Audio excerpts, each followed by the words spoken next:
दीवानी न्यायालय कर्मचारी संघ उत्तर प्रदेश के प्रांतीय आम सभा का आयोजन किया गया। इस सभा में समस्त प्रदेश पदाधिकारीगण तथा पूरे प्रदेश की जिला शाखाओं से कर्मचारी प्रतिनिधि उपस्थित हुए। कर्मचारी संघ द्वारा जनपद न्यायालय के कर्मचारियों की समस्याओं के निराकरण के संबंध में व्यापक विमर्श किया गया। साथ ही पुरानी पेंशन योजना को लागू किए जाने पर भी जोरदार मांग पूरे प्रदेश से उठाई गई। जनपद न्यायालयों के कर्मचारियों की सामूहिक समस्याओं के निराकरण के लिए उत्तर प्रदेश न्यायालय परिसंघ की घोषणा की गई। इस परिसंघ में दीवानी न्यायालय कर्मचारी संघ, स्टेनोग्राफर संघ तथा चतुर्थ श्रेणी कर्मचारी संघ के समस्त सदस्य सम्मिलित हुए। परिसंघ का प्रदेश अध्यक्ष श्री डॉक्टर नृपेंद्र सिंह को सर्वसम्मति से मनोनीत किया गया। जनपद न्यायालय कर्मचारियों की समस्याओं के निराकरण के लिए संघ माह फरवरी 2024 महासम्मेलन आयोजित कर शासन तथा न्याय प्रशासन का ध्यान आकर्षण करेंगे। यदि कर्मचारियों की समस्याओं का निराकरण न हुआ तो संघ असहयोग आंदोलन की घोषणा करेगा और इस असहयोग आंदोलन से जो भी शासकीय कार्य प्रभावित होगा उसकी जिम्मेदारी शासन में बैठे अधिकारियों की होगी। क्योंकि संघ पिछले कई सालों से अपनी मांगों को उठा रहा है, लेकिन शासन में बैठे अधिकारी संवेदनहीनता का पराकाष्ठा पार कर चुके हैं। पुरानी पेंशन के लिए दीवानी न्यायालय कर्मचारी संघ की शुरुआत करेगा और इस कैंपेन से वी फॉर वोट को प्रभावित करेगा। संघ ने कहा कि यदि सांसद विधायकों को मल्टीपल पेंशन राज्य कोष पर बोझ नहीं है तो कर्मचारियों की पेंशन बोझ कैसे है। संघ पूरे प्रदेश में एक जन जागरण अभियान चलाएगा जिसके द्वारा सरकारी कर्मचारी, उनके परिवारजन, परीक्षा की तैयारी कर रहे छात्र तथा अन्य युवाओं का आह्वान करेगा कि इस असंवैधानिकता के विरुद्ध मध्यम दर्जे परिवार पूरी तरह उठ खड़े हों, क्योंकि यह हमारे आर्थिक सुरक्षा का विषय है।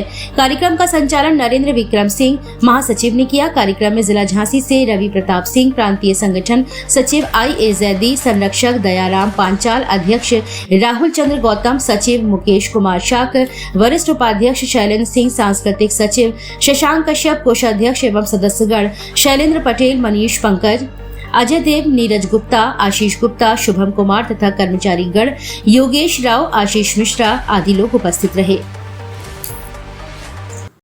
पूरे भारत की मीडिया से ये पूछना चाहूँगा आपके माध्यम से कि आप कर्मचारियों के पेंशन को बोझ रेखांकित करते हैं, वहीं जब कोई शासकीय घोषणा होती है तो उसे विकास घोषित करते हो। कहीं कोई छूट प्रदान की जाती है, किसी मॉल के निर्माण के लिए जमीन दी जाती है। निश्चित रूप से विकास के मैं इतर बात नहीं करता हूँ। यह शासकीय योजनाओं के संबंध में कोई सवाल मैं खड़ा नहीं कर रहा हूँ। मैं केवल एक सवाल मीडिया से खड़ा कर रहा हूँ, पेंशन बोझ कैसे है। ये जो बोझ शब्द का आप उपयोग करते हैं वो बोझ कैसे है। पेंशन से प्राप्त धनराशि इसी देश में खर्च होती है, इसी राष्ट्रीय अर्थव्यवस्था में खर्च होती है। वह व्यक्ति जो भी पेंशनर है वो इस देश के विकास, आर्थिक विकास में ही उस सारी धनराशि को व्यय करता है।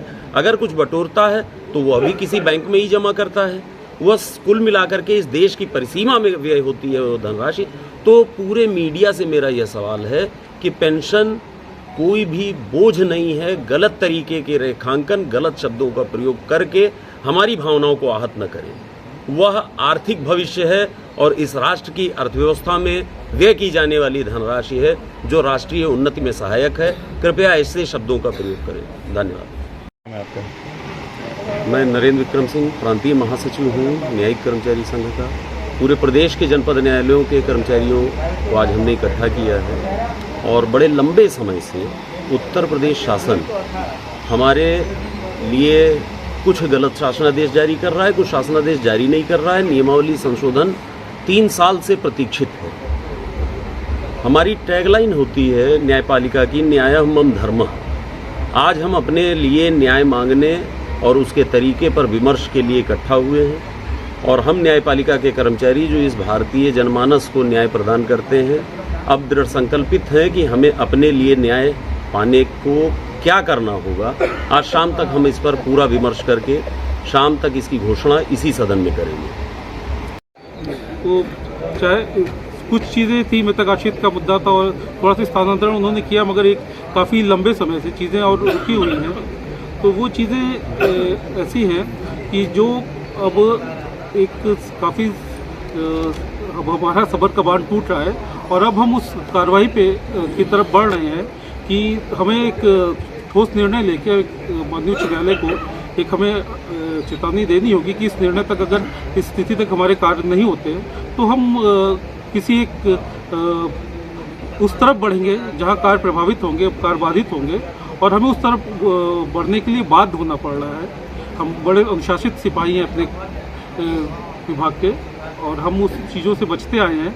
मगर अब जो स्थितियाँ आ रही हैं वो स्थिति ऐसी है कि अब हम बाध्य हो रहे हैं कि हम सड़क पे जाएं या अपनी बातें उस तरह से करें जो जिस स्तर तक हम अभी नहीं गए हैं। तो ये एक बड़ा आह्वान है। इसके साथ एक बहुत बड़ा अवसर हमारे लिए, हमारे संघ के लिए है कि आज इस मंच से हमारे जो तीनों संघ हैं हमारे प्रदेश के, दीवानी न्यायालय कर्मचारी संघ, स्टेनोग्राफर संघ और चतुर्श्रेणी कर्मचारी संघ, इसका एक परिसंघ का निर्माण होने जा रहा है। इसकी एक घोषणा भी उस समय पूर्व हुई है।